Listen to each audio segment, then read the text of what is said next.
언론인과의 대화를 시작하겠습니다. 먼저 시장님의 인사 말씀과 취임 1주년 주요 성과에 대한 설명이 있겠습니다.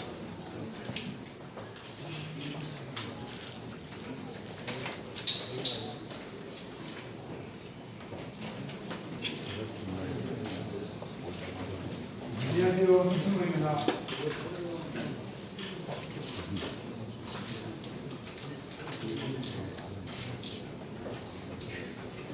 오늘 취지를 좀 설명을 드리려고 하고요. 제가 좀 목이 안 좋아서 그래가지고 보지 못해서 양해 바랍니다.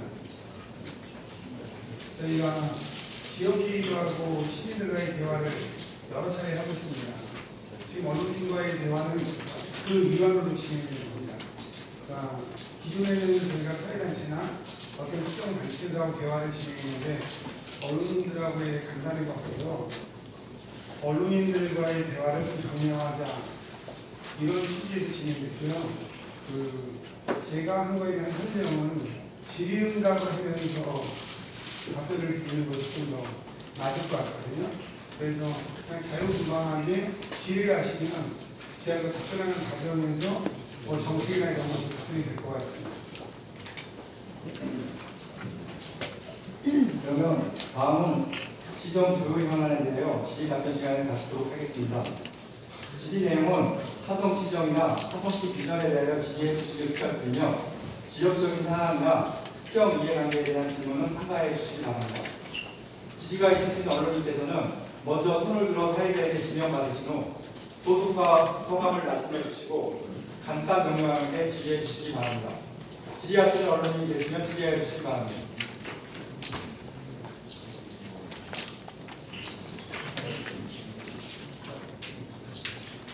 소속과 성함을 말씀해 주시고 질의해 주시기 바랍니다. 미디어 투데이의 안상일 기자입니다. 취임 1주년을 넘기고 시장님께서 언론인과의 대화를 나누면서 감사합니다. 일부 시민이나 언론에서는 시장이 상당히 불통이라고 말씀하시는데 지금 말씀하신 지역회의라든지 시민과의 대화, 단체별 회의를 통해서 제가 알기로는 수백회 저희가 대화를 한 걸 알고 있습니다.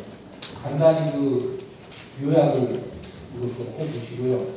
또 하나는 두 번째로 시장님께서는 사회적 약자를 이렇게 배려하는 걸로 저희들이 알고 있습니다. 그래서 지금 최근에 무정차 버스 운행 상당히 잘된 정책이라고 생각합니다. 제가 마지막으로 제가 질문을 드리겠습니다. 제가 오늘 시청을 오다가 홀링 힐스 호텔 앞에 도로변에 대학생이 버스 전용에서 길을 막고 이렇게 서 있는 걸 봤습니다.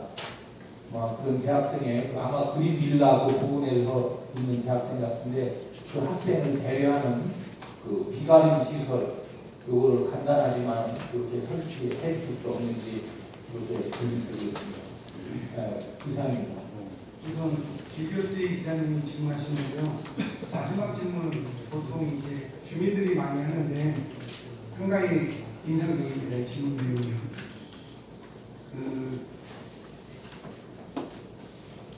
우선 시민과의 대화에서 불통이라고 하는 부분은 저는 충분히 감수합니다. 그 이유 중에 하나가요. 제가 이제 민주당에서 정치 생활한 지가 23년째입니다.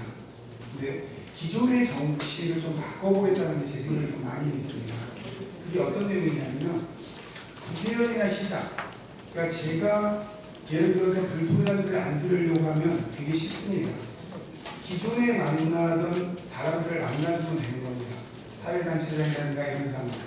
여기 지금 기자님들이 서철모 시장은 불통이다 이런 얘기를 들으셨는데 이 불통이라고 말하는 사람이 누군지 한번 차분히 생각해 보세요.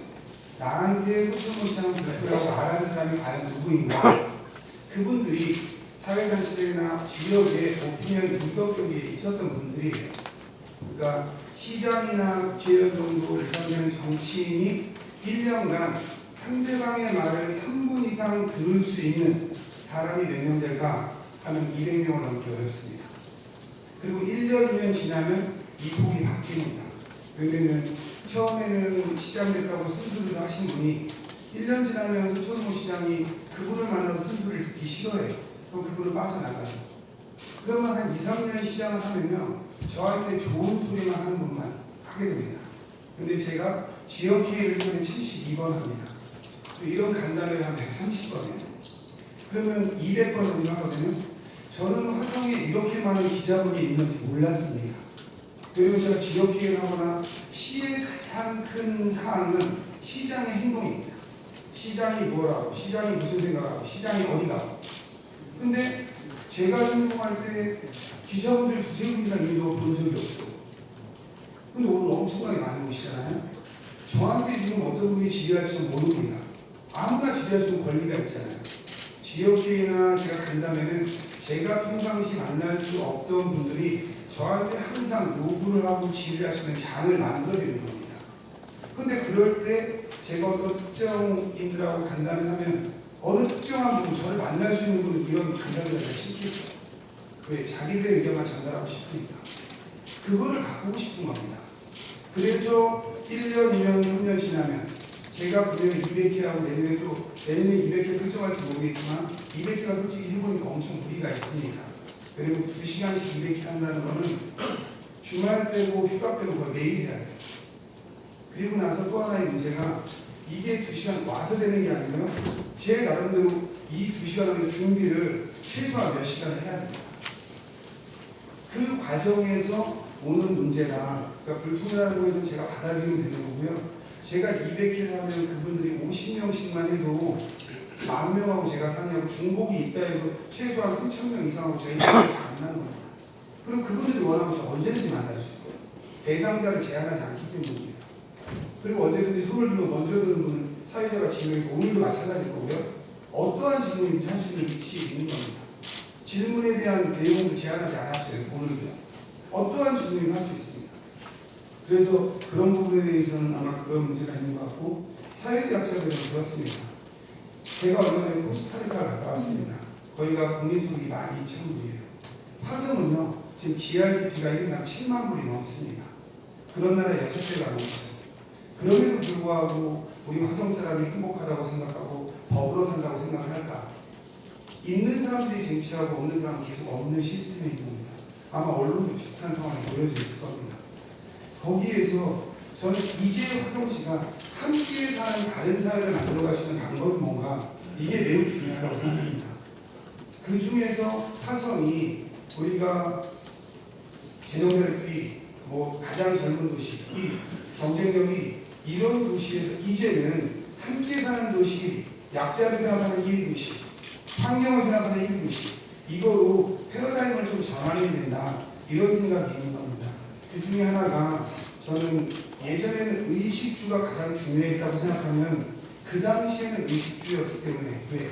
그 당시에 그게 생각할 수 있는 한계였다고 보는 겁니다. 근데 지금은 저는 의식주 플러스 정보와 이동이라고 봅니다. 그 정보와 이동이, 이제 정보는 대부분 분들이 스마트폰을 가지고 있기 때문에 정보에 제한이 없습니다. 그럼 그 다음에는 서민들한테 필요한 이동권이에요. 이런 이동권을 좀 세상에 갖춰주자. 근데 저희가 다른 데에 비해서 상당히 적은 돈을 써왔습니다. 그래서 저희가 15% 자부담금을 가졌는데, 저희 도시도 못한 도시도 보통 20%, 18%, 23% 이 정도 자부담을 부담합니다. 그래서 저희는 제 임기 중에 25%까지 끌어올리겠다. 그러면은 빈차를 다닐 수 있는 겁니다.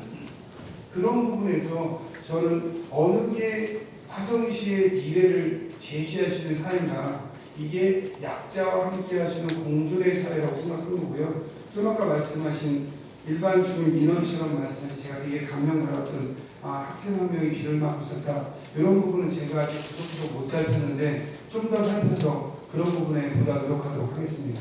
네. 다음 질의 받겠습니다.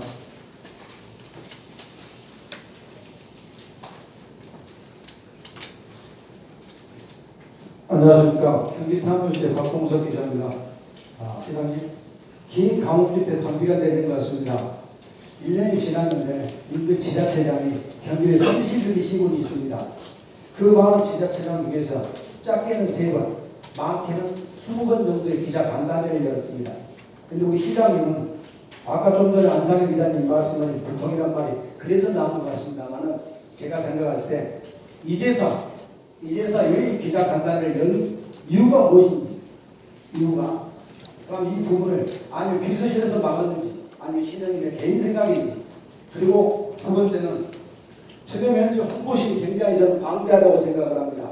왜? 시장님이 지금 지역 계획을 하시면서 무엇을 하고 계십니까?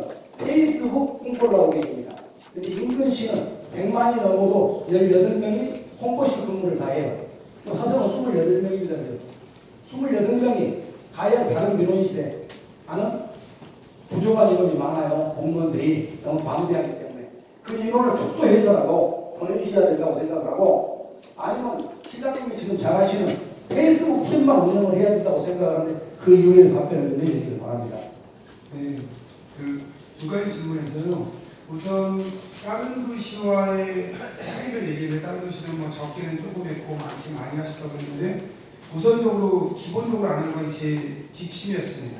그 이유 중에 하나는 저는 다른 시장님은 어떠신지 모르겠어요. 다른 시장님은 얼마나 오래전부터 출마를 준비하는지 제가 잘 모르겠습니다.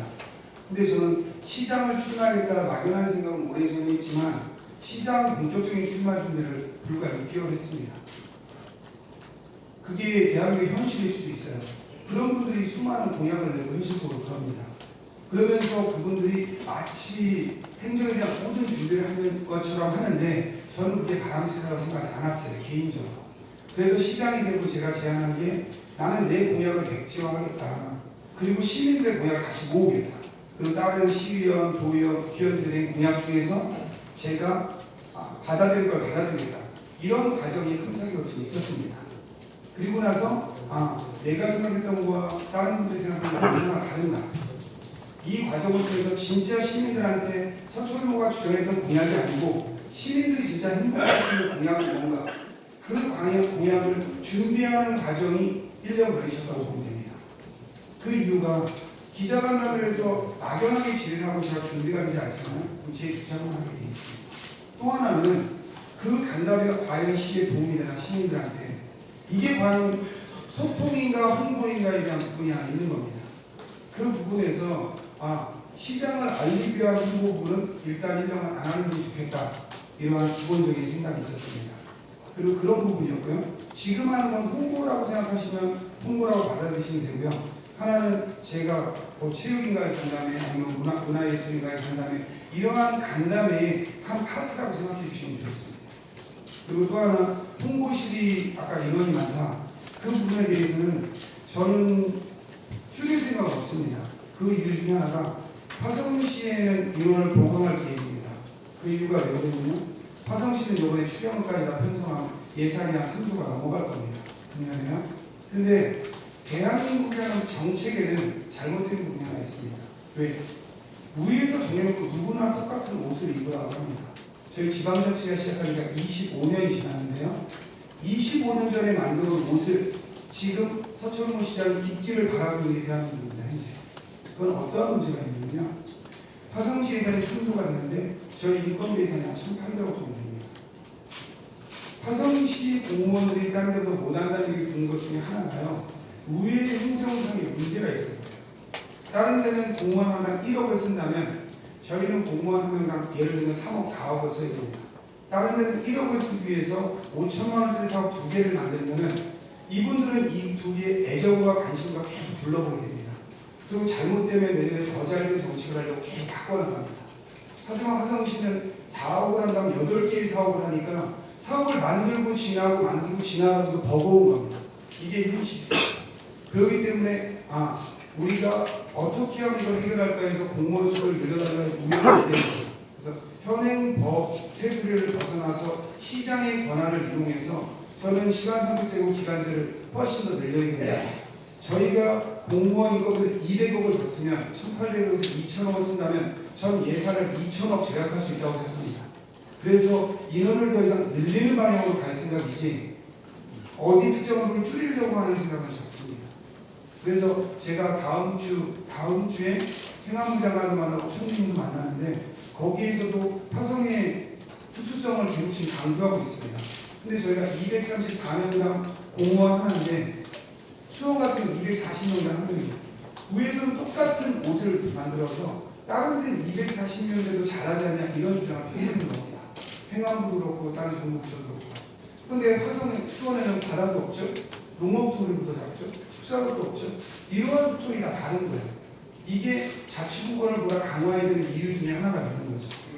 그렇기 때문에 저는 다른 부족한데도 끊임없이 더 사람을 뽑아라.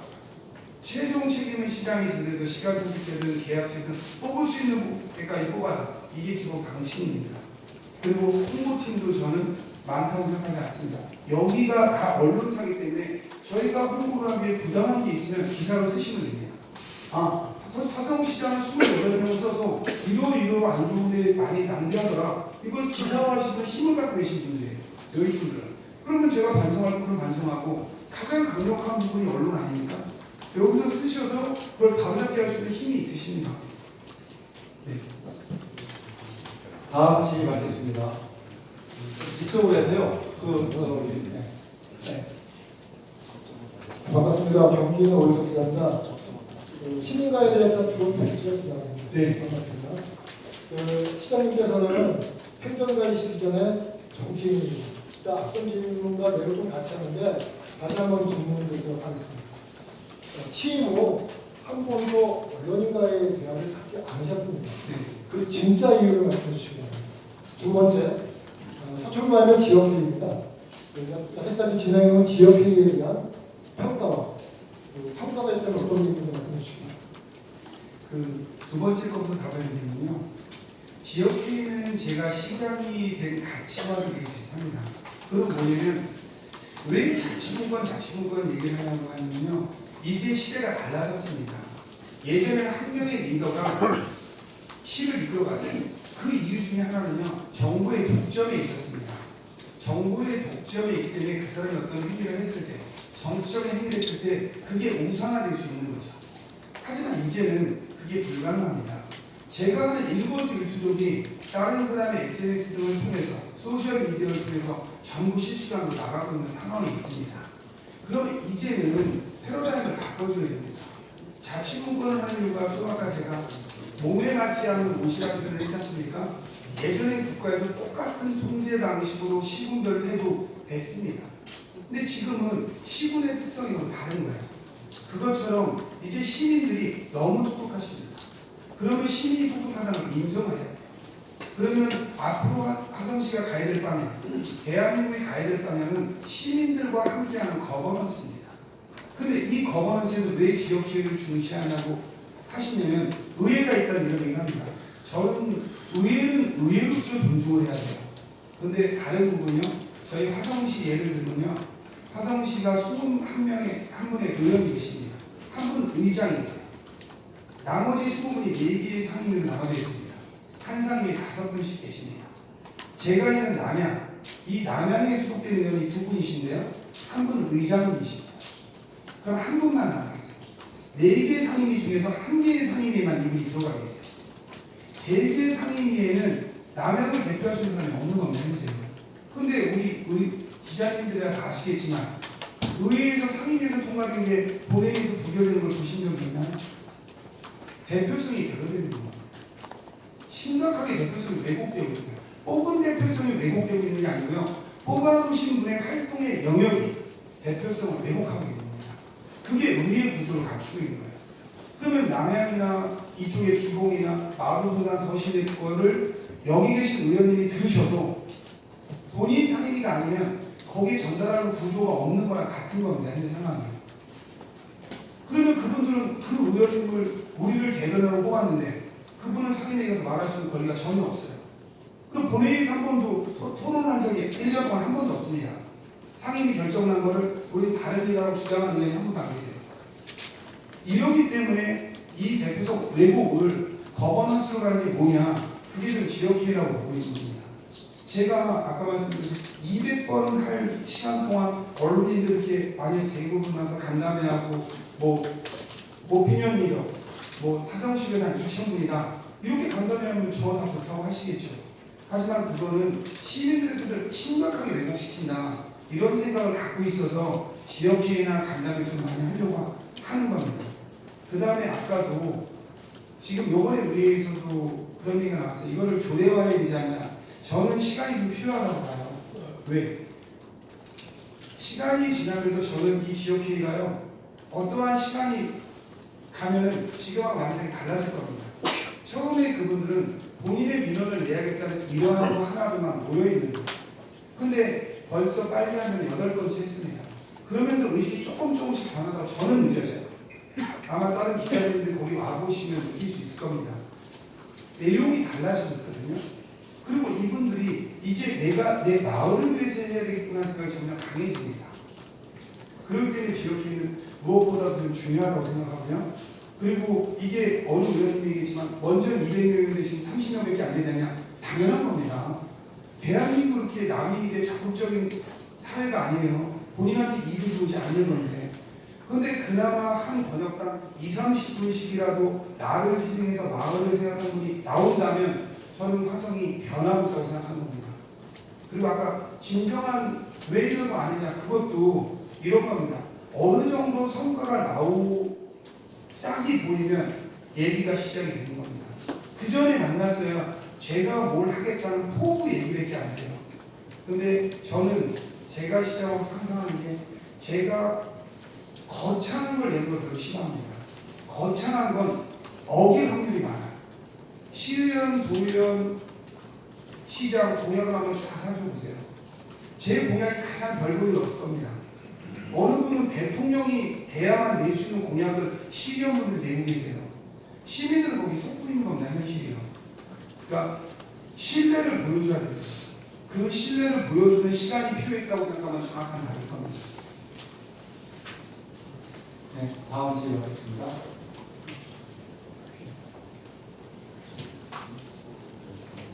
시간 충분하니까요. 네.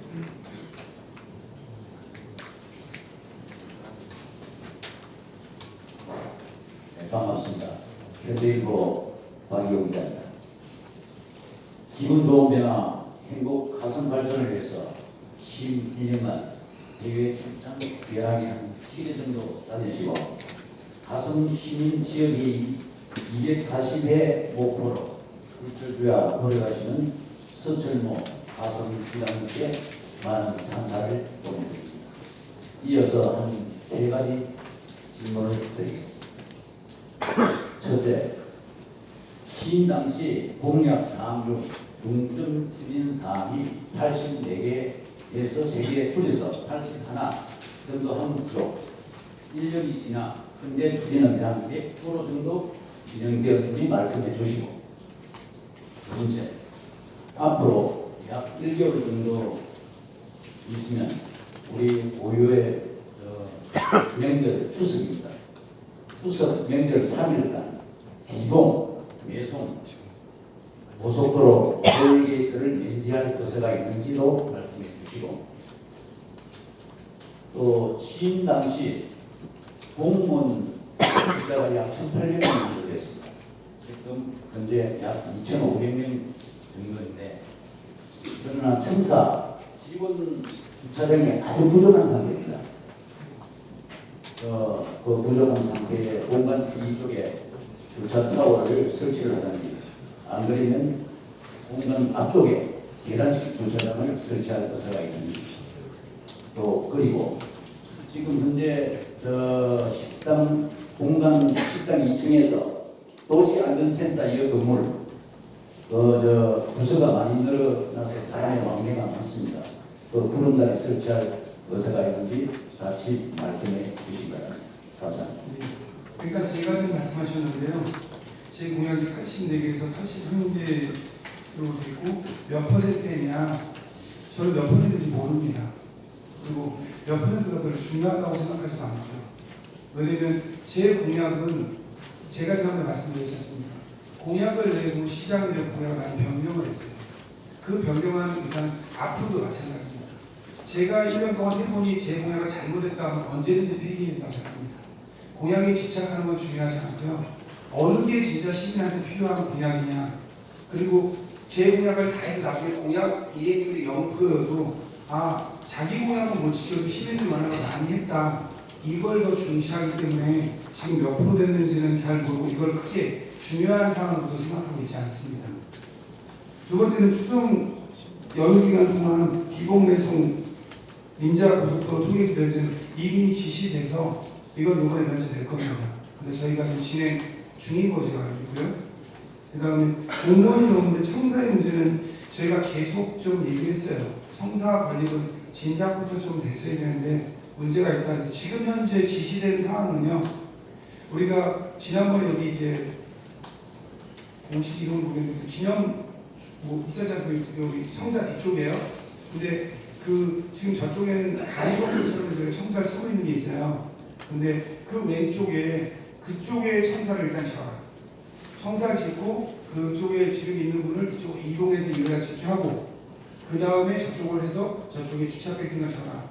이쪽 저쪽 하면 헷갈리실 수 있는데 저희가 청사를 그대로 들어오면 2층으로 밖으로 나갈 수 있지 않습니까?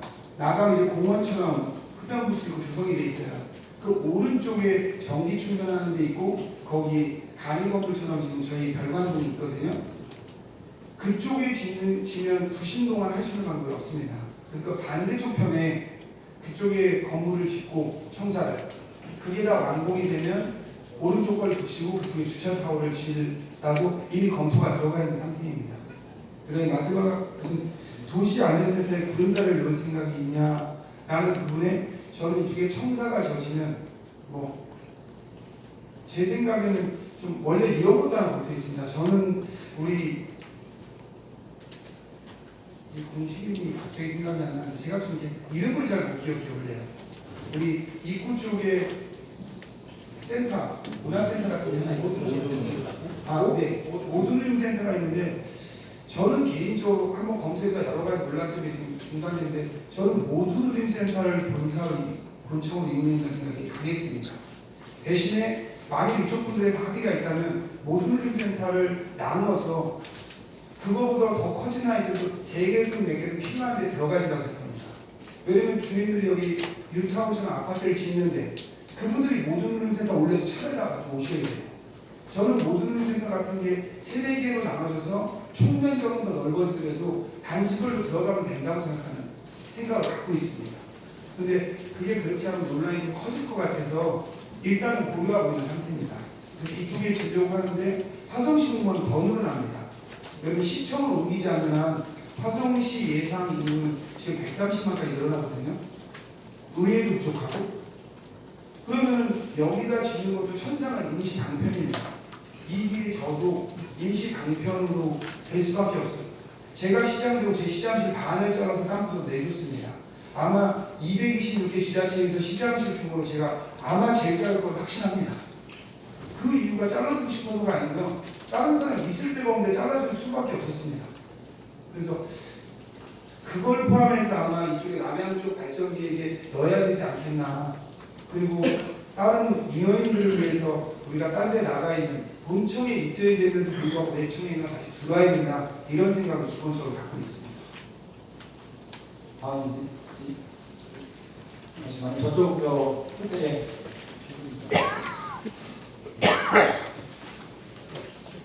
네, 레이디와의 이규 기자입니다.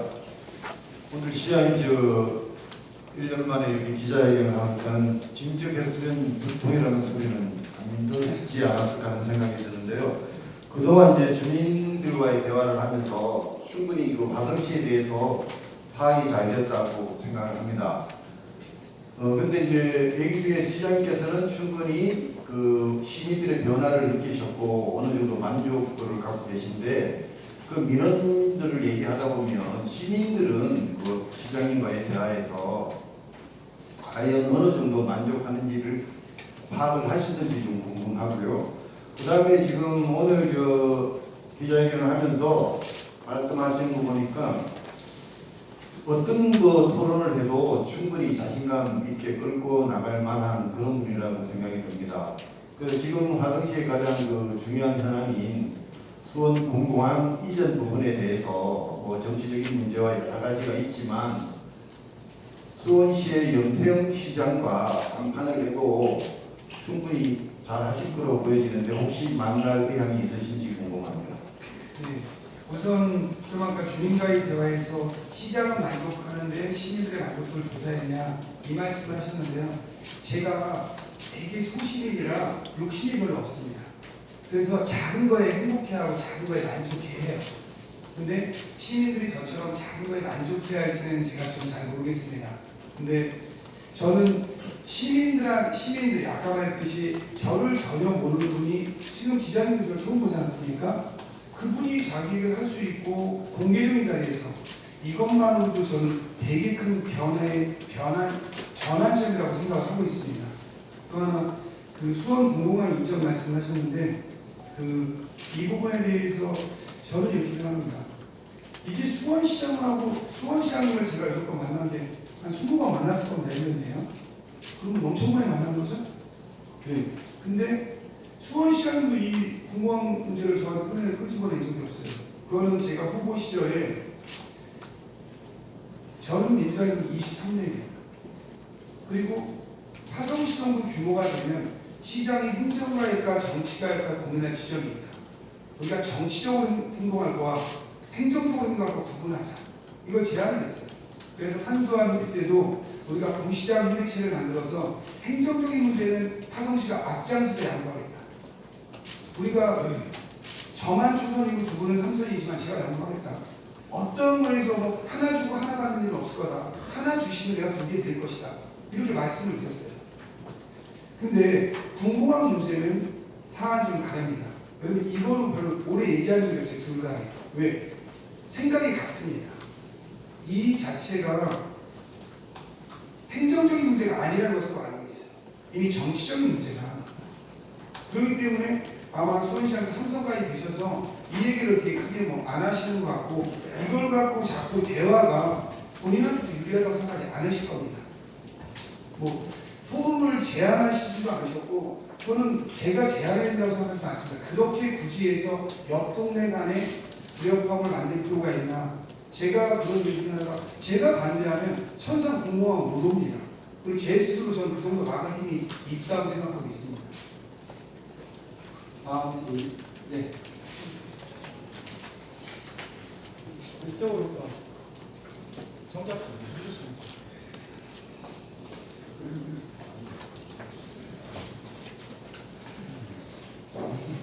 네, 뉴스 줌의 정진태입니다. 1년 동안 그 시정을 이끌어 오신 데 대해서 축하드리고요. 세 가지만 질문을 드리겠습니다.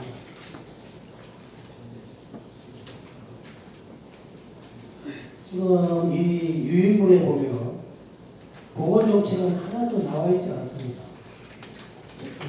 지금 현재 그 기상청에서 보면 엘니뇨 현상 때문에 금년도에 이상기후로 인해서 아프리카 돼지 열병이나 현재 일본 뇌열이나 이런 전염병에 대한 방역이나 대책에 대해서 유인물에는 한자도 나와 있지 않습니다. 거기에 대해 말씀해 주시고요. 두 번째, 한백산 메모리 파크의 현재 현 위치가 어떻게 되어 있는지 시민 한 사람 이정을 현황을 좀 말씀해 주시고, 세 번째는 지금 여기 주입 언론인이 꽤 많은 걸로 알고 있는데요. 언론인 중에서 이 차별화 대우를 받고 있다. 이런 그 얘기가 많이 나와 있습니다. 그래서 시장님의 언론관은 어떤 것이죠? 앞으로 남은 임기 동안 3년의 대한 주입 언론에 대한 차별화 하실 건지 아니면 평등하실 건지 지금 세계는 말입니다. 노블레스 올리주로 나가고 있습니다. 그래서 그런 맥락에서 보면 그것은 굉장히 주입 언론인들한테는 상당히 중요하다고 생각되는데 이 점에 대해서 말씀해 주십시오. 제가 순서를 바꿔서 얘기하겠습니다. 출입 언론인을 차별화할 거냐? 저는 차별화할 생각이 전혀 없습니다. 앞으로도 그럴 거고요. 그리고 제가 차별화하면 그 차별한 걸 기사로 쓰세요. 기자의 힘은 그립니다. 어떤 걸 어떻게 차별하고 있다? 그럼 제가 받아들이겠습니다. 저는 제 스스로 이게 시장이라고 시장이 바닥까지 안다고 생각하시는 거면 안 됩니다. 여러분 여기 언론에서 하는 걸 언론 사장님이 다 모르는 거랑 비슷합니다. 그렇기 때문에 가장 강력한 건 글을 갖고 있는 분이에요. 그러니까 우리 공무원이 이걸 잘못했다, 어느 거에 차별이 있다, 그럼 글로 쓰면 여기저기부터 제가 알게 됩니다. 저는 기본 마인드는 차별할 생각이 전혀 없습니다. 그리고 필요하시면 제가 요새 뭐 3개월에 한 번씩 이렇게 대화를 하면 차별은 사라지는 겁니다. 그리고 특정한 언론인한테 저는 혜택을 주고 싶은 생각이 없습니다. 그리고 여기가 언론인이라 아마 제가 언론을 어떻게 하는지도 상대적으로 알고 계실 겁니다. 시민들에 비해서는. 그렇기 때문에 제가 언론인을 차별할 생각은 전혀 없고요. 만일 객관성으로 차별한 게 있으면 반드시 시정하겠습니다. 저는 해야 된다고 생각하고 있고요. 그리고 언론은 언론의 명확한 역할이 있고 행정은 행정의 명확한 역할이 있고 정치는 정치의 명확한 역할이 있다고 생각합니다. 그렇기 때문에 이 부분에 대해서는 언론인들과의 대화라든 차별에 대한 부분에 대해서 말씀을 해주시면 제가 모르는 게 있거나 제가 알았던 게 있어도 반드시 시정하도록 하겠습니다. 또한 한백산 메모리얼 파크 말씀하셨는데 한백산 아무래도 위치를 궁금해하시는 건가요? 아니 지금 전 시장이 떠왔던 하고 지금 어떻게 돼? 전임 시장님이 했던 거는 그대로 100% 그대로 수용해서 진행하고 있습니다.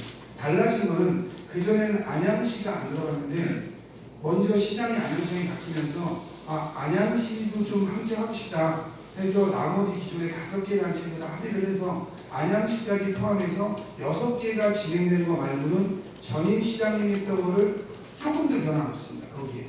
그래서 그대로 진행이 되고 아마 금년 안에 곧 조만간 착공이 됩니다. 그리고 법적인 절차는 지금 거의 다 완전히 마무리된 상태고요. 현재. 그래서 진행이 되고 있고요. 그 다음에 유인물의 엘니뇨 현상 뭐 이런 말씀드려서 제가 어젠가 그 우리 홍보팀에서 저한테 뭐 자료를 줘도 제가 필요 없다고 했습니다. 없다고 한 이유가 질이 이런 거 그냥 아무거나 하면 내가 받을 수 있는 거 받고 모르면 모른다고 하면 된다. 그러니까 나한테 자료가 필요 없다. 내가 하루 만에 공부해서 질의응답할 수 있는 사안이 아니다. 뭐를 질문하실 분 기자가 50분이나 오시는데 그분이 뭘 질문할지 내가 어떻게 아냐. 그래서 제가 뭐 제 질문을 받지 않았어요. 그리고 제가 자료도 없고요. 자료 제가 그냥 얘기를 할 때 만일 내가 얘기를 하면 내 순서를 정리한 정도지 다른 데서 받은 것 자체가 없습니다. 그래서 여기 계신 분한테 어떠한 자료가 깔려있는지도 몰라요. 제가 주랍한 적도 없습니다. 저는 안 줘야 된다고 생각해요. 어제 왔길래 제가 한 말 그대로 말하면 기자는 제가 한 거에서 딴 걸 따서 기사를 쓰는 분이 기자다. 근데 뭘 주냐 거기다 바닥에다가. 제가 뭘 말할지 모르는데 뭘 올 거냐. 근데 뭘 지금 놨나 봅니다. 예. 그래서 제가 뭘 놨는지 모르기 때문에 그게 왜 없는지도 잘 모릅니다. 실제로.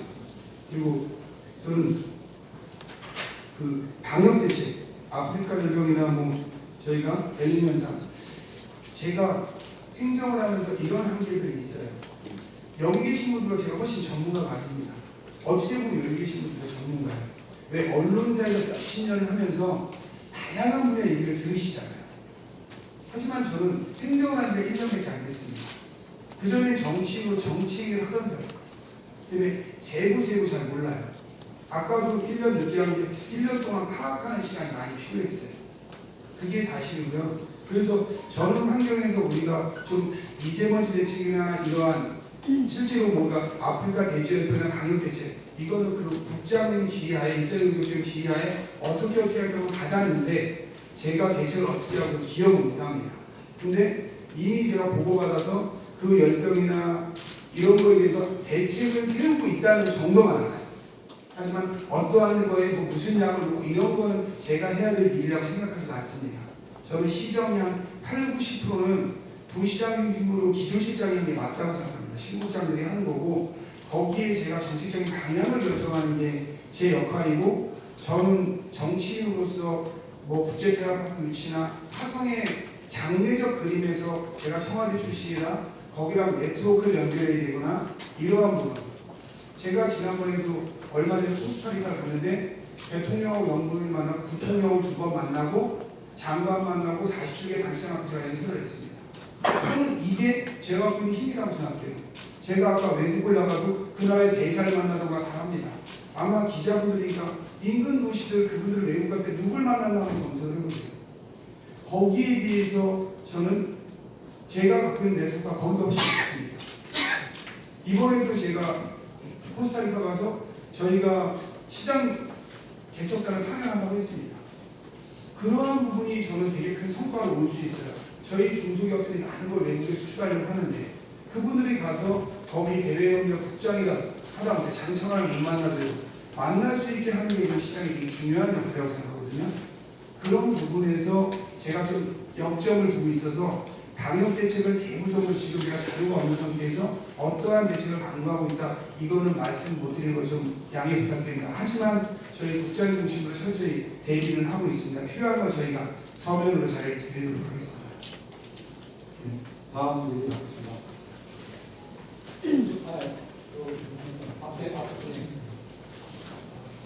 네, 안녕하세요. 저 OBS 이정현 기자인데요. 그 장래적 그림 정책 같은 거 말씀해 주셨는데 그 관련해서 좀 볼게요. 서해안 관광객 개발이나 화성국제 테마파크 같은 굵직한 정책들은 이제 시장을 끌고 가셔야 되는데 앞으로 임기 동안 주요 추진 정책이 뭐 있고 추진 전략 어떻게 되는지 좀 설명해 주시면 지금은 러프하게 조감도만 말씀드릴게요. 서해안 관광벨트가 이제 테마파크가 연계되는 거죠.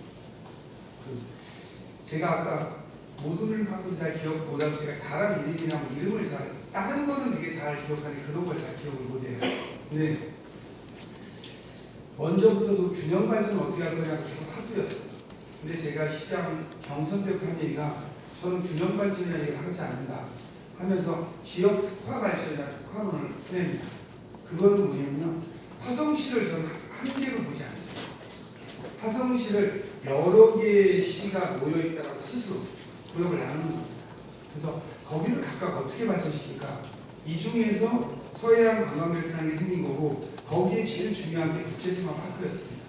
제가 어디서도 한번 얘기했지만 국제테마파크가 상당히 많은 분들이 국제테마파크를 유치하려고 했어요.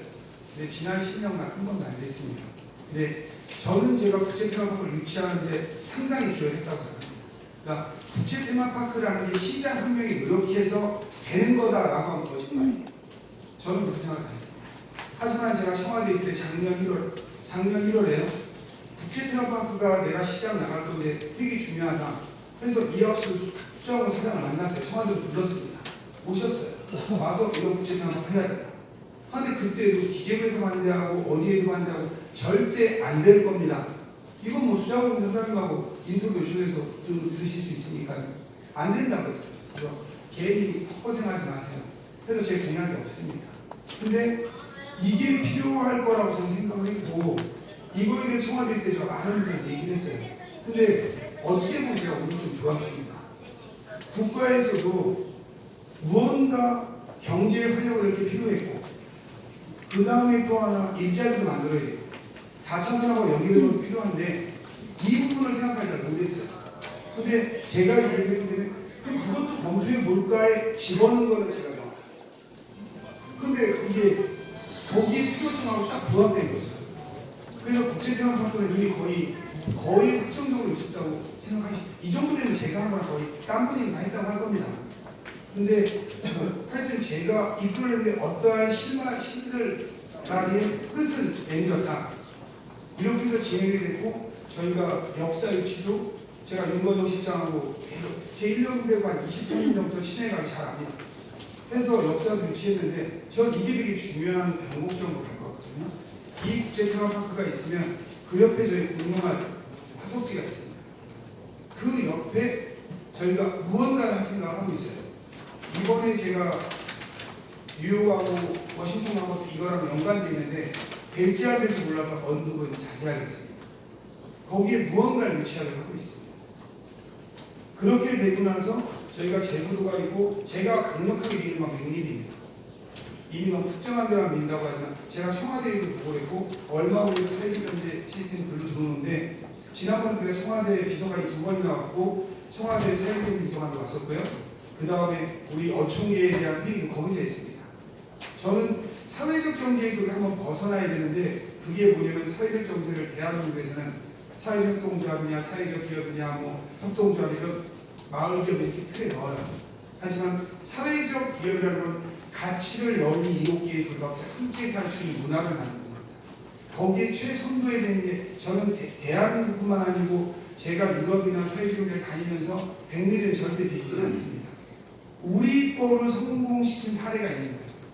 거기를 어떻게 발전시켜서 4차 산업화 연관시키고 관광매트를 만들고 그 다음에 우리 부평 솔밭 이 솔밭에도 이미 제가 이거 국장님이 지시한 건데 우리가 거기에 2,300억 들여서 그게 저희가 메이크맨만 지금 700억 들여서 매입했거든요. 추가로 더 매입 계획이 있습니다. 근데 우리가 스스로 여기다가 몇백억을 줘서 뭘 줘도 저는 실패한다고 합니다. 시에서에선 반드시 실패합니다. 해서 여기도 국제테마파크 유치처럼 여기 뭐 200실이나 300실을 져서 묵을 수 있는 공간을 만들면 가정은 필요하겠죠. 공론화도 필요하고 50년이 됐든 100년이 됐든 사용할 수 있는 권리를 주자. 그러면 서해안 관광객에서 적용할 수 있다. 그러면 이분들에서 자기 때문에 그분들이 제주도에서 실험을 할 수도 있고 백미리에서 실험을 할 수도 있고 이런 뱅크를 같이 2026년에 국제테마파크가 되면 같이 조성할 수 있다. 이런 계획을 갖고 있습니다. 하지만 이게 딱 뭐 제 말처럼 쉽진 않아서 그냥 조감도 수준입니다. 지금. 네, 다음 질의하십니다. 예, 국민일보 강희철 기자입니다.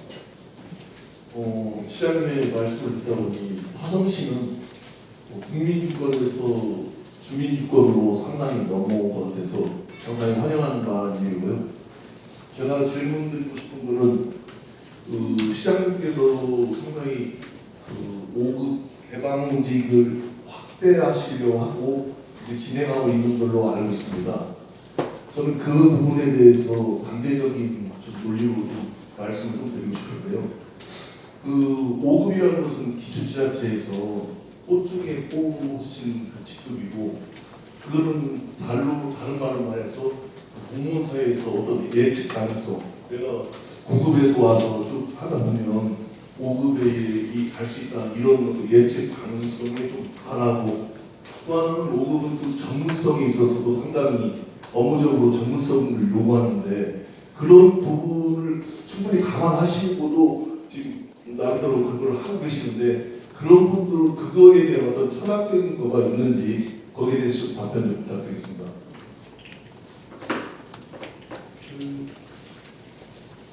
아까 이제 국민주권을 넘어서 주민주권으로 가고 있다고 말씀하셨는데요.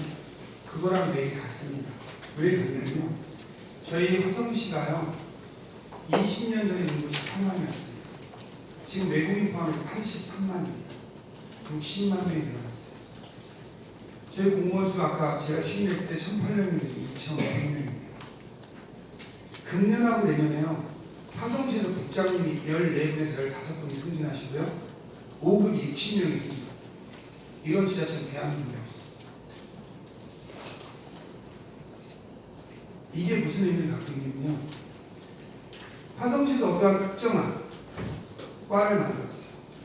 마을 만들기 과를 만들었던, 과연 과장님들이 마을 만들기에 신경을 써본 적이 한 번이라도 있을까? 저희가 사회적 경제 담당관이나 사회적 경제과가 생겼거든요. 이분은 사회적 경제를, 화성시에서 제가 사회적 경제 과장님을 공모할 신청을 하면 아무도 안 합니다. 사회적 경제를 모르시니까. 저는 개발용지를 이번에 9개입니다. 이건 제가 시장 되기 전에 개발용지로 돼 있는 겁니다. 임명하지 않았을 뿐이에요. 어떠한 의미를 갖고 있느냐면, 여기 언론사 분들 다 뒤져서 아시겠지만 감사가 저랑 전혀 모르는 분들입니다. 전 저랑 아는 분들을 임명하지 않아요. 제가 화성에 온 지가 불과 이제 4년밖에 안 됐기 때문에 학연 지역 아무것도 없습니다. 저 화성에. 얼마나 그 자리에서 일할 수 있는 사람을 임명하냐가 중요하지, 과연 80만의 시민은 공무원한테 무엇을 요구하고 있는가가 중요하지, 공무원들의 꿈을 찾아주는 게 중요하다고 생각하지 않습니다. 대신 저는 이렇게 생각합니다. 화성시장이 시민한테 신뢰받기 전에 공무원한테 신뢰받는 시장이 돼야 되겠다라는 확신이 있습니다. 시민이 욕하고 불통이라 할지라도 과연 저는 1년 동안 시민들이 불통이라고 할지 모르지만 공무원들한테 여러분 사람은 저는 소통했다고 스스로 장담합니다. 외부의 인사청탁 철저히 막았고요. 다 이거 뭐 언론에 계신 분 다 아실 겁니다. 이미 공무원들부터 내가 열심히 하면 내가 올라갈 수 있구나 하는 신뢰가 생기기 시작했다고 저는 믿습니다. 개발형식을 제가 9개를 난을 다 채운다고 해도 공무원분들이 50분 이상의 과장이 생겨나십니다. 제가 공무원분들한테 이렇게 말씀드립니다. 본인이 도덕적 책임을 갖고 열심히 일하다 잘못된 건 제가 100% 맞겠습니다. 하지만 어떠한 사고가 벌어졌을 때 이게 진짜 화성시를 위해서 열심히 하려고 했던 건지 아닌지는 그 과에서 고민해보면 알 수 있습니다. 그게 상식입니다. 라고 제가 항상 얘기합니다. 개발형식의 9개를 밖에서 채우더라도 이거는 공무원들 순위에 있어서 언젠가 다시 공무원을 돌려줄 수 있는 자리입니다. 영원히 개발형식도 있다고 생각할 수 없어요. 지금 금년 내년에 너무 많은 분을 승진시키는 것도 바람직하지 않습니다. 왜냐면 승진 순위에다 보면 이런 분이 승진해야 될까 싶은 물음표가 있을 때가 있습니다. 아마 기자분들도 충분히 이해하실 겁니다. 이게 바람직하지 않아요. 개발형식을 만들었고 우리가 5명을 이번에 승진시키는데 진짜 공무원도 존중받는 분이다 하면 100% 5명 저는 공무원 중에 승진시킨다는 원칙을 갖고 있습니다. 하지만 그걸 벗어났을 때에는 저는 밖에 분을 2년간 개발형식을 하고 그게 끝나고 나서 다시 공무원들 역량을 갖추신 분이 있으면 그분이 거의 과장님으로 가시면 된다는 생각을 갖고 있습니다.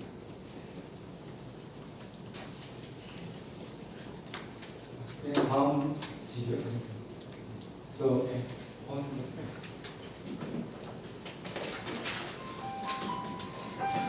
중국의 수판을 좋겠습니다. 오늘 저기 취재 자료를 보니까 지역위원들이 저기 1238명으로 되어 있습니다. 그리고 여기 지역위원들 자격을 보니까 19세 이상으로 되어 있더라고요. 근데 오늘 자료 보면 여기 그 누구나 소외되지 않고 다 함께 행복할 수 있는 도시를 의미를 하겠어요. 제가 지금 말씀드리고 싶은 거는 이 청소년들한테 어떤 가벼운 점이 없는지, 그래서 이분들 청소년도 다시 좀 참여할 수 있는 방법이 없는지 한번 잘 검토해 주시면. 먼저 다른 데서요 그 같은 요구가 있었습니다. 다음번 모집에는 청소년까지 싹 초등학생까지 포함할 계획입니다. 이미 그렇게 방침을 정해졌습니다.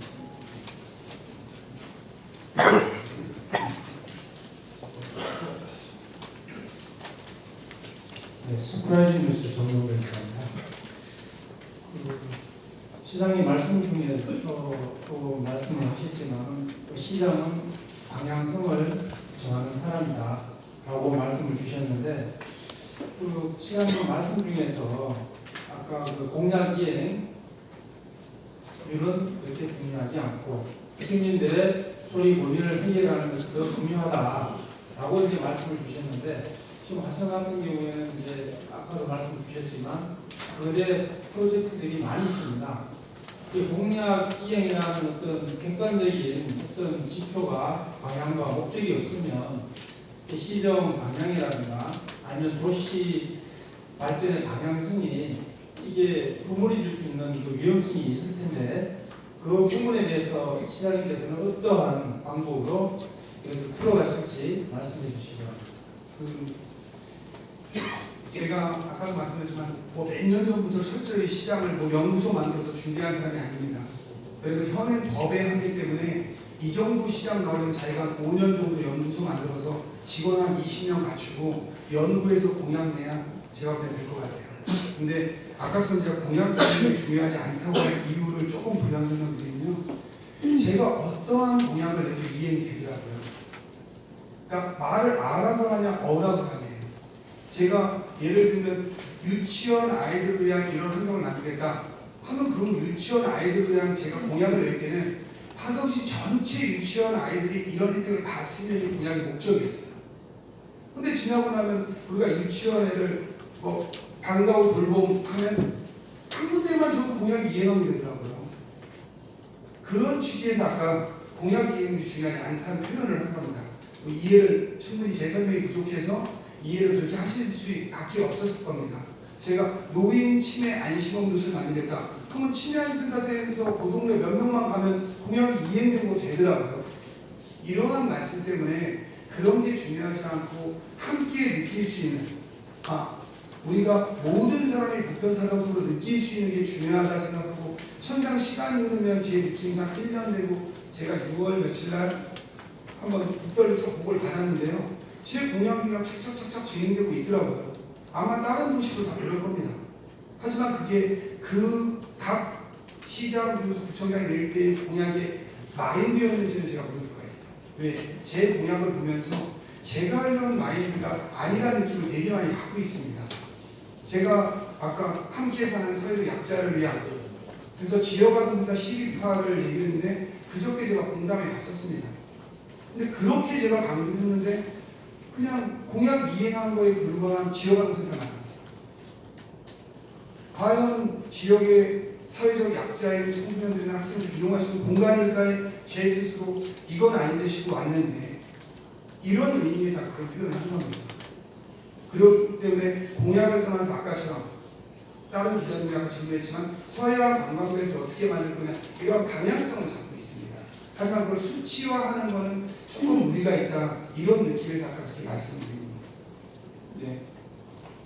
저기 넥타이네. 네.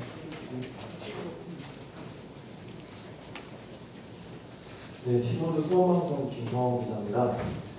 뭐 서해안 관광벨트 말씀하셨는데요. 국제 테마파크 지금 진행이 되고 있는데 시장님 보시는 점만 궁금하고 그리고 시장님이 기대하시는 바 지원 방향까지 말씀해 주시면 감사하겠고요. 그리고 또 동탄 병점간 무정차 버스가 이용객이 없어서 애물단지라는 얘기가 많습니다. 지금 병점 향남간 버스도 신설이 됐고 남양 병점도 추가할 예정이신데 만약에 이렇게 이용객이 계속 없다면 예산만 낭비가 된다는 얘기가 많을 것 같거든요. 이에 대한 시장님이 생각하시는 해결 방안이 있는지도 답변을 부탁드립니다. 좀 아까 말씀드린 무정차 버스 이미 남양에서 병점도 생겼고요. 그 틀의 구조는 이렇습니다. 아까 말한 이동권을 보장한 측면에서 타성을 하나의 시로 보지 말고 다르다고 보면 이동하는 간에 기존의 향남 친구들이 지난번에 제가 학생들하고 인터뷰 연담을 했는데요. 이 친구들이 UNI 센터를 어떻게 가려면 향남에서 수원역을 가서 수원역에서 다시 전철 타고 병천으로 옵니다. 이게 현재 대구의 현실이에요. 근데 이거를 다른 도시로 하면 거점을 정해서 거점과 거점은 시외버스 개념으로 생각하고 요금을 버스 요금을 하지 않는데 그걸 제가 아까 행정을 몰라서 착오였어요. 왜냐면 버스가 쓰지 않으면 그리고 중간에 정거장을 넘어가면 광역버스로 계산해서 버스가 2,400원이 돼버리는 거예요. 제가 처음 이 공약을 할 때는 1,100원에 운영할 생각이었던 거예요. 천상시에서 보조금을 더 줘야 몇 푼 안 되거든요. 근데 법의 한계가 있었는데 제가 그 부분을 몰랐던 거예요. 그래서 하는 수 없이 가격을 2,400원을 정할 수밖에 없었어요. 그런데 일부 사람들은 동탄에서 거기 가는데 2,400원을 내야 되냐는 문제가 또 있는 거죠. 별 큰 차이도 없는데 이러니까 사람이 적게 타는 겁니다. 근데 원래는 병점을 중심으로 트라이앵글처럼 짜고 향남에서 동탄까지, 향남에서 남양까지, 남양에서 동탄까지 바로 가는 이러한 피라미드 이런 시스템을 짜려고 했던 겁니다. 그리고 나서 동탄 같은 경우는 주차를 올리겠다. 이런 안이 있어요. 정책을 다 설명드릴 수는 없지만. 근데 지금 사람들이 적게 타고 있습니다. 그래서 그건 뭐 시의회에서도 지적을 했고요. 그 다음에 그거를 위해서 현재 저희는 9월까지 현황을 파악해서 현재도 대안 노선을 이미 검토에 들어갔습니다. 하지만 어떠한 정책을 하면 최소한 3개월 이상은 봐야 된다. 한 달 보고 하는 건 빠르다.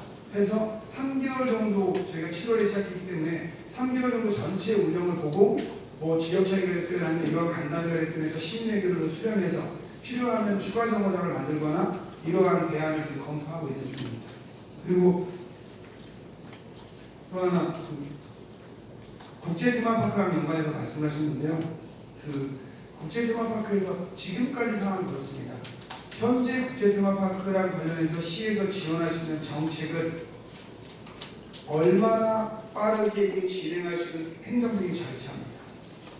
왜냐하면 그게 어떠한 거 인허가에서 며칠만 늦어져도 거기에는 상당히 많은 예산이 소요됩니다. 그래서 최대한 빠르게 행정적인 절차를 진행하는 거고요. 그 다음에 이게 어떻게 될 거를 기대하면은 저는 이렇습니다. 안산선이 생기면 거기 26분 정도면 거기까지 도착을 합니다. 그리고 이 국제 테마파크의 규모는 우리가 뭐 다른 데로 비교하기보다 에버랜드랑 비교하면 에버랜드 놀이동산의 3배 규모입니다. 규모가 딱 3배 될지 모르겠지만 에버랜드 놀이동산의 설치비가 한 3,200억 정도 된다고 하는데 여기에는 놀이동산 설치비만 1조 원이 넘습니다. 그리고 특급 호텔을 포함해서 호텔 6개가 그리고 이 국제테마파크는 신세계에서 많으면 1년에 1,500만 명이 온다고 예측을 하고 있어요. 근데 아마 예측 능력은 저희보다 신세계가 훨씬 높을 겁니다. 신세계에서는 상당히 큰 4조 5,700억을 들이면 상당히 사활이 걸린 사업이에요. 그렇기 때문에 그 판단은 신세계가 했는데 우리가 빠르게 판단하는 것은 시의 착오라는 생각이 있고 저는 거기서 어느 정도만 와도 화성에서는 1년에 15,000명 정도의 직원이 고용될 수 있는 효과가 있고 신세계랑 저희 협약으로 30% 정도는 화성 사람을 채용해 주기로 협약을 체결합니다. 그럼 화성 경제에는 상당히 큰 도움이 되겠죠. 그거를 저는 어떻게 이게 2021년에 착공하면 주변하고의 연계를 해서 국제테마파크까지 오신 분을 어떻게 화성시로 갈 수 있게끔 만드냐가 제가 해야 될 고민이지 국제테마파크가 성공하냐는 제 손 밖에 있다고 생각합니다. 최선을 다해서 행정적인 절차상 지원을 빠르게 하는 게 저는 맞는 방식이라고 생각합니다.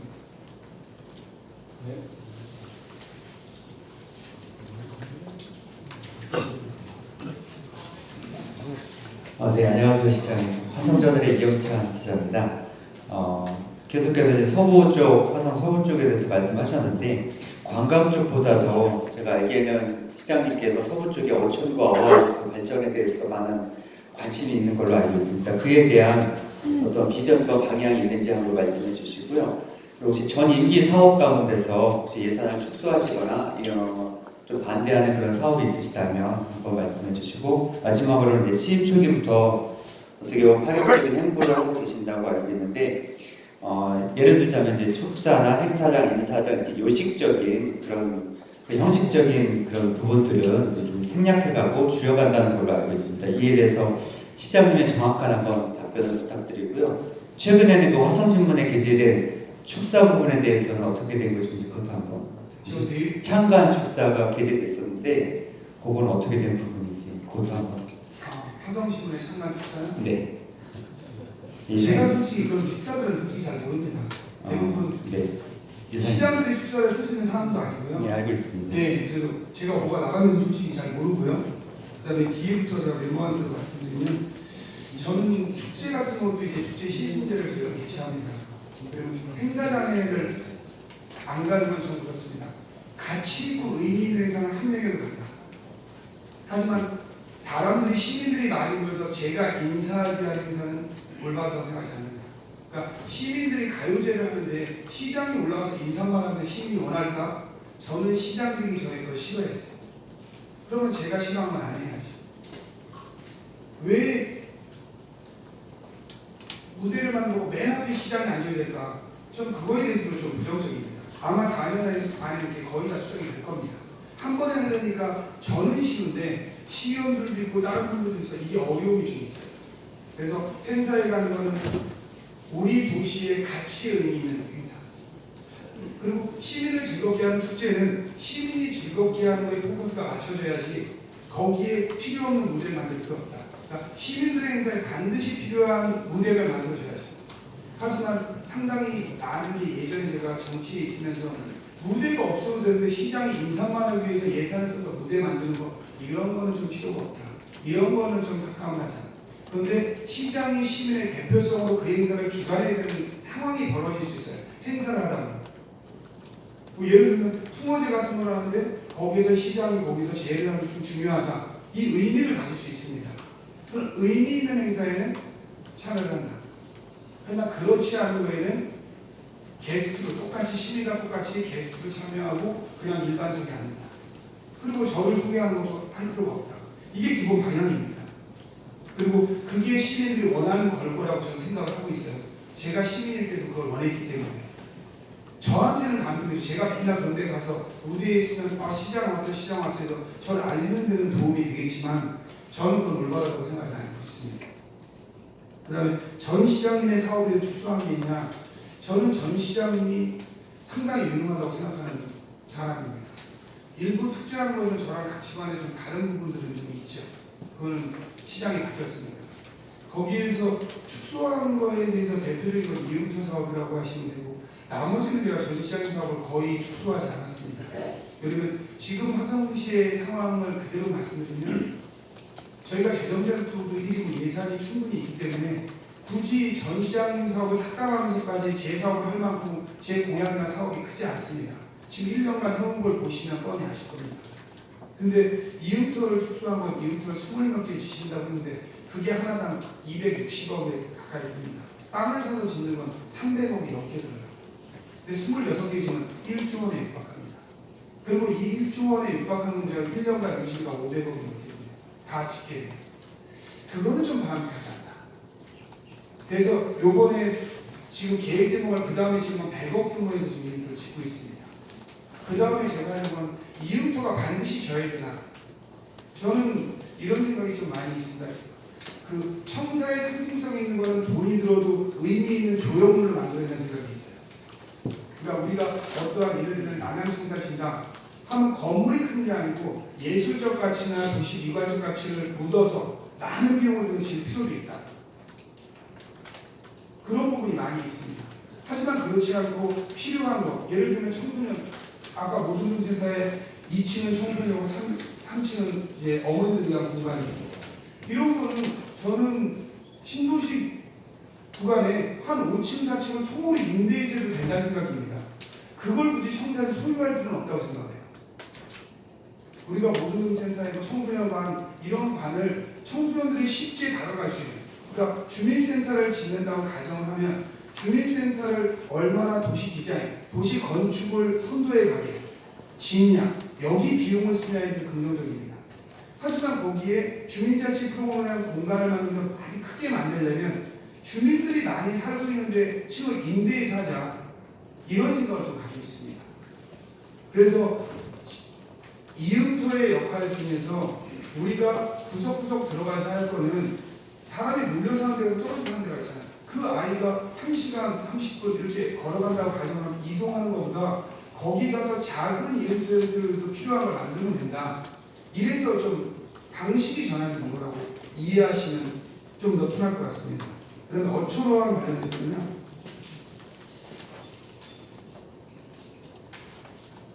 저는 화성의 가치 중에 상당히 큰 거를 바다로 보는 입장입니다. 왜냐면 동탄에서도 이런 얘기 했는데요. 동탄에 상당히 많은 부분이 병천까지 살고 계십니다. 근데 집으로 따지면요, 아파트가 좋다고 할 수 있어요. 제가 말을 좀 편하게 해서 안 좋게 나갈 수도 있는데, 저는 아파트의 장점이 있지만 아파트에 살면서 상당히 많은 부분은 전원주택을 꿈꿔요. 하지만 거기에 가지 않는 이유가 전원주택이 오를까 하는 걱정도 있고, 또 뭐 택배 이런 경우 불편한 점도 있고 이래요. 하지만 본인들의 꿈속엔 전원주택에 살고 마당이 큰 집에 살고 이런 게 있습니다. 화성은요, 동탄이 하나의 집이라고 생각하면 이 서부 지역과 바다는 큰 내 정원이고 내 공간이에요. 이 공간이 그 집의 품격을 보여주는 겁니다. 아파트 안에 사는, 이게 말을 잘못하면 애매해지기 때문에 잘 좀 해주십시오. 아파트 안에 있는 분들이 과연 큰 거실이 있는 집, 마당이 있는 집하고 비교는 다른 겁니다. 큰 200평 이렇게 되는 단독주택하고.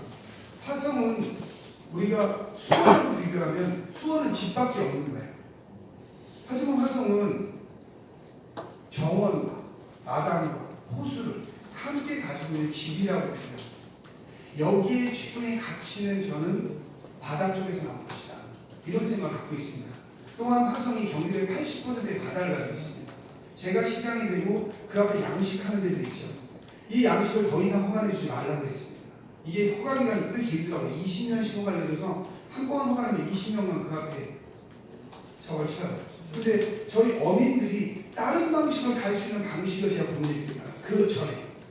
그래서 어민들이 바다에 나가서 양식을 안 해서 살 수 있는 방식을 먼저 보내드립니다. 그리고 바다를 화성시만 내놓을 수 있는 공간을 가져요. 화성시 바다가 경기도의 80%. 그러면 이 바다를 통해서 레저도 즐기고 많은 걸 할 수 있는 화성 시민만이 누릴 수 있는 더 특화된 공간, 다른 사람은 비용을 많이 들여야 이용할 수 있는데 화성 시민은 아주 저렴하게 편리하게 이용할 수 있는 공간을 만든다면 화성이 어디에도 뒤지지 않는 도시를 설계할 수 있다고 보거든요. 그래서 어촌어항을 되게 중시하고 어촌대강로를 간담회하고 그분들이 내를 위해서 어떻게 하면 바다보다 더 큰 수익을 낼 수 있는 안을 시에서 지원할 수 있나 이런 방안을 같이 고민하고 있는 겁니다. 거기에 선도 모델을 잡고 있는 게 백민입니다. 시정에 대해 이렇게 뜨거운 관심을 가져주시기에 깊이 감사드리며 궁금한 사항이 많으신 것으로 사려나 시장님의 다음적으로 한두 개 정도 더 질문을 받은 후에 마감하도록 하겠습니다.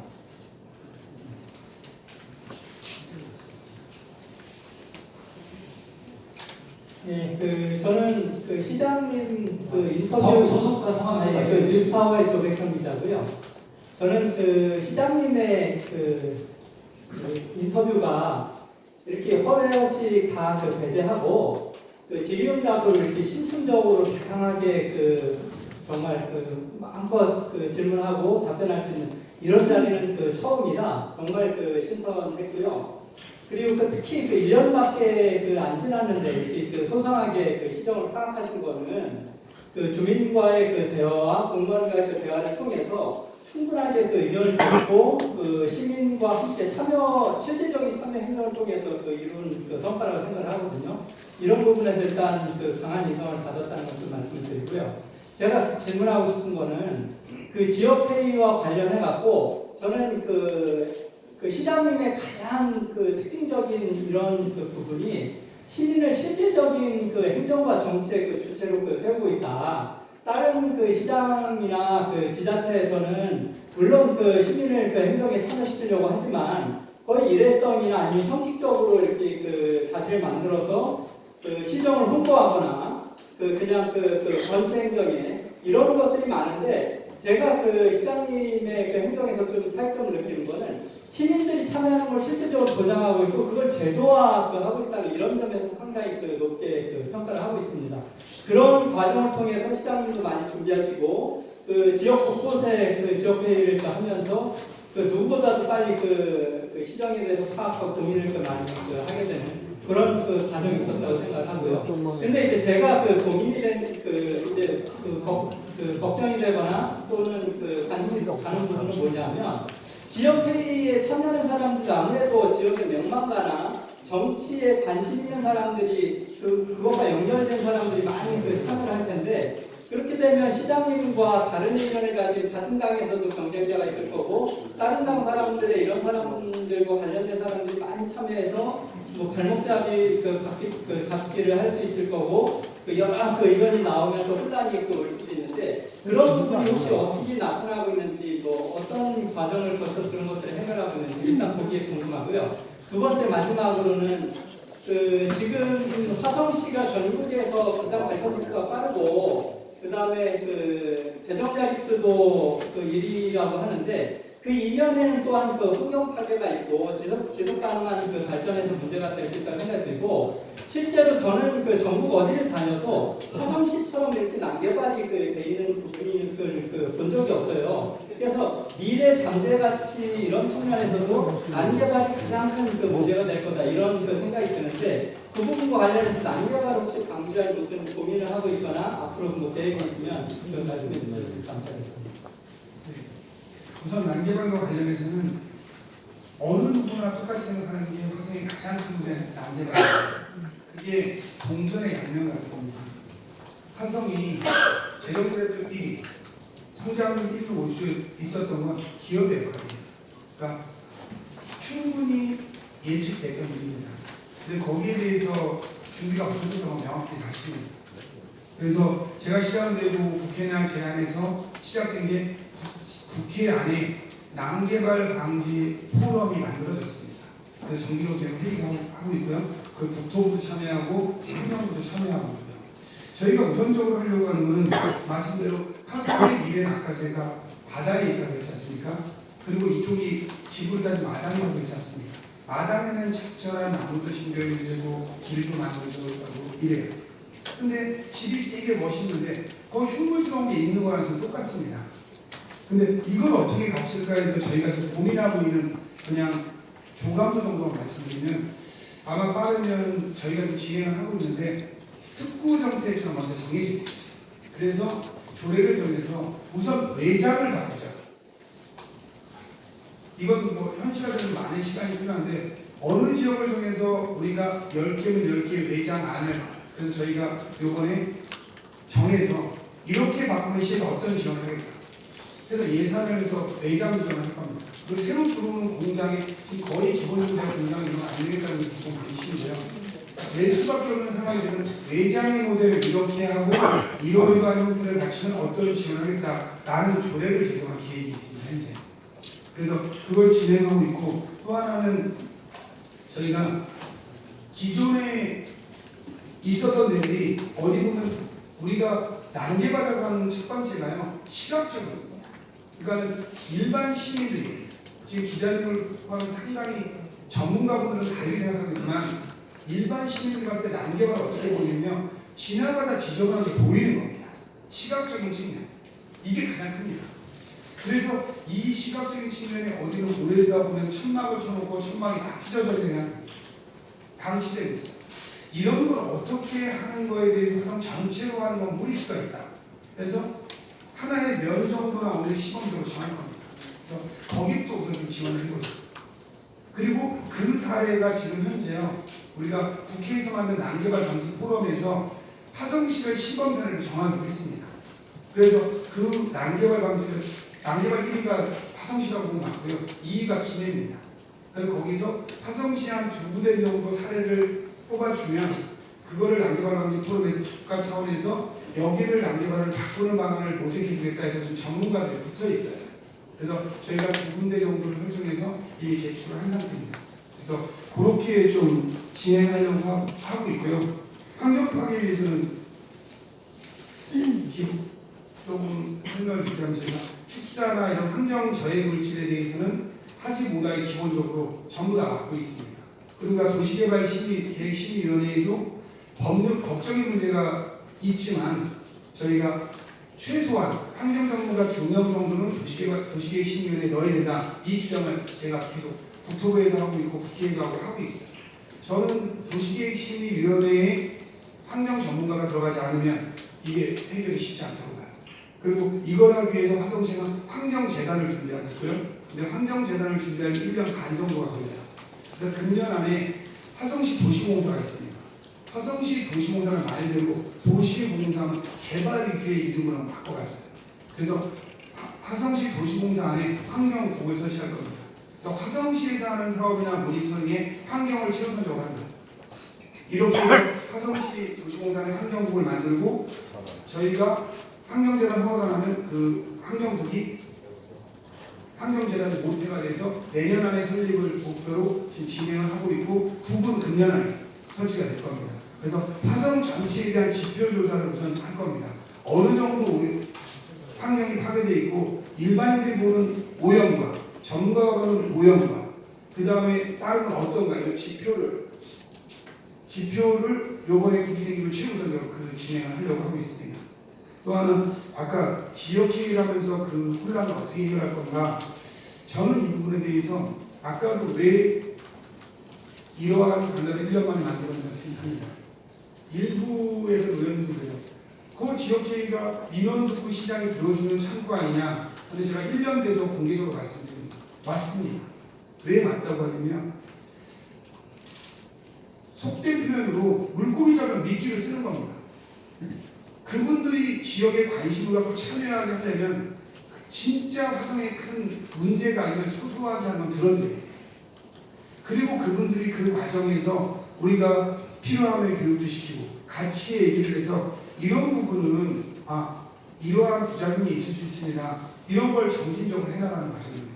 아까도 제가 변화를 갖다라는 게 처음에는 막 인원값처럼 내고 이게 안 되면 그럼 내가 지역에 뭐하러 와 이렇게 됐었어요. 인원은 줄었죠 지금 그때보다. 하지만 상당히 많은 분이 이런 거구나. 내가 도시 바꾸는데 이렇게 참여할 수 있구나. 이렇게 바뀌어가고 있습니다. 하나의 예를 들면 반월동 같은 경우요. 반월동이 이번에 도서관을 짓습니다. 기존에는요, 시민들이 간헐동에 도서관 줘주세요, 도서관 줘주세요 이렇게 민원을 냅니다. 그럼 도서관 져주겠습니다 하면 끝났어요. 이번에는 간헐동에 도서관 관리위원회라는 게 만들어집니다. 이분들이 설계부터 합니다. 이분들이 우리 3층은 그냥 보일러 깔아줘 하면 보일러 깔아드린다고 했습니다. 이분들이 참여합니다. 그러면 이분들이 도서관이 설립된 다음에도 그 마을을 떠나지 않습니다. 작은 걸 만들 때 기존에는 요구만 했는데 작은 것부터 그분들을 참여시키고 그분들이 함께 할 수 있게 만든다면 바뀌는 거죠. 처음에 정치적으로 이용하는 건 있습니다. 하지만 저는 그렇습니다. 저에 대해서 30%, 20%, 많게는 50% 반대하고 그게 다른 당에서 한다면 그건 제가 받아들여야 할 숙명인 겁니다.